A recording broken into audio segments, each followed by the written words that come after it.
Well, good day, YouTube, and welcome to another episode of the Albino Rhino beer review. Today of the Rhino, and we're looking at a beer. Today's beer is from Edmonton, Alberta. It is from Sea Change Brewing Company. It is Death Wave Light Lager. Look at that artwork. Death Wave Light Lager. This is a brewery that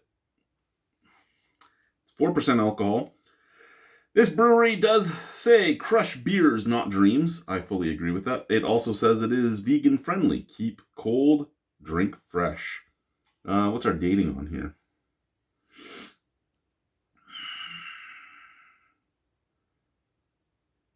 Okay, so this was canned on the 6th of December, 2023. Today is the 8th of October, so of 2024. This is 10 months old. The sad thing is, this is fresher than some beers I've bought at the breweries here in Regina by almost a year. Sad thing to me. But it's a light lager, so I mean, its age shouldn't matter all that much as long as it was taken care of in at least somewhat of a nice way. Now, this beer is one I wanted to try for a specific reason. And let's read its spiel here. First off, 2.3 thousand people have tapped it in, and it has a 3.63 out of 5 overall. No one that's tapped it in on Untapped, I know. Sea Change Brewing Company, style, best light calorie reduced lager at the Canadian Brewing Awards in 2020. And that's why I wanted to try it. Because, you know, we always talk about the awards and whether or not something's even worthwhile. Getting to try it. Death Wave is as clean and easy drinking as it gets. Light, crisp, dry, and refreshing with low bitterness and a super clean yeast profile. Squeeze a lime in it. We won't judge you. So I'm really hoping that this kind of is your classic lager, because a lot of craft brewers can't make a classic lager. And it's one of the reasons I make fun of the classic lager section often, because a lot of people don't do it well. So let's pour it and try it, shall we? Yeah, too many people make a lager and make it too much. But my lord, already I like that. It is crystal clear, beautiful straw yellow color, bright white head. The head has some retention, but not much. Has enough retention for the presentation of the beer if you were to have poured it at a bar. So by the time you get this to the customer, there would still be a head on it that would be fading away. Well, not unless... If the customer was sitting at the bar, there would still be a head on it when you put it down. If the customer was at the table, probably wouldn't be there, but the presentation is delightful. Look at that. When you think of lager beer, or when you think of beer in general, here, let me try and, so it's not as red, because when I get the red behind it, it looks darker than it is. At least when I think of just generic beer, this is kind of the look I'm expecting. When I think of macro beer, this is kind of the look I'm expecting. And to get a craft brewer that has actually hit the SRM on the head and has a little bit of retention on the head and everything else, that excites me. Sent from the can. Okay, so here is where I don't know what hops they used in this. Oh, I didn't even realize he was surfing a beer can. But there is a little bit of a floral note to it. A little bit of a floral note reminiscent of your grandmother's seashell soaps and flower soaps she would have if you are of the age range that I am, which is, you know, the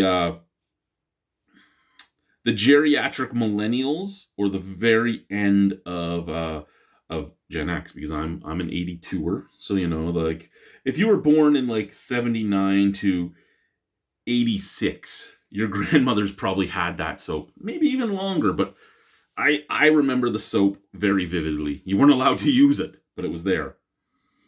And it kind of has that smell mixed with a little bit of corn and a little bit of like a breadiness. Out of the glass,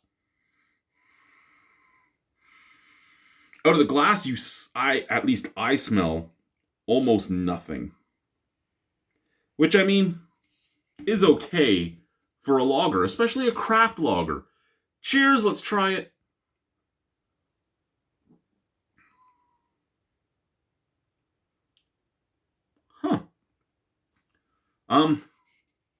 I'm surprised by this.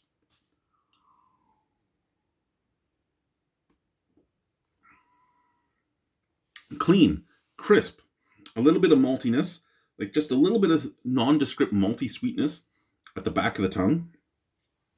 On the front of the tongue, a little bit of bready biscuitiness. And then on the sides of the tongue, tiniest touch of floral hoppiness. I think this has actually done what it says it's supposed to do. I think this has made a great, crisp, easy drinking, non-alcoholic, well, not non-alcoholic, sorry. Wow.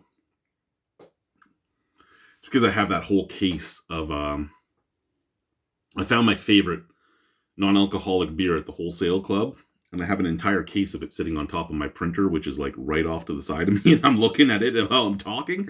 But clean, crisp, very refreshing, nondescript lager. I can't ask for better than what I got here.